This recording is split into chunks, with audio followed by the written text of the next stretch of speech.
In Chapter 6, we're going to look at the process of rendering. You may ask yourself why we need a chapter on rendering.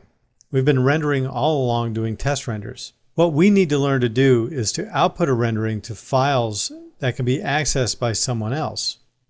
We need to show this to our client. We need to be able to plan for our deliverables. And remember, you should already know in the beginning what types of files you will be required to deliver. Here's some of the details. We'll look at rendering still images. Still images could be viewed simply on the computer. That's what we've been doing so far. But once we close the render window, that image is essentially gone. We could be rendering for a website where we would need highly efficient and smaller size images. We can also be rendering still images for print. That's another process entirely. The rendering aspect is still the same. There are a couple of things we need to pay attention to. The resolution of the rendered image. The resolution is the number of pixels in the horizontal and vertical axis of the final image. The higher the resolution, meaning the more pixels horizontally and vertically, the bigger the image will be. We have to balance resolution between quality and efficiency. We also have to be looking at flexibility.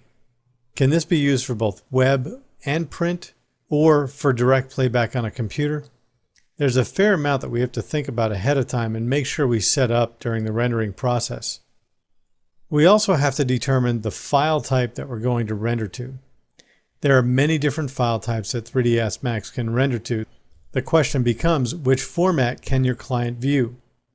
Is the quality high enough, and is the image format an efficient format for its intended use? We'll also discuss setting up render presets. These allow us to save the render settings to a preset that we can switch to at any time in order to render with a specific set of parameters. Then we get into animations, rendering animations. And animations, of course, is a series of images that must be played back. Again, here the resolution is extremely important.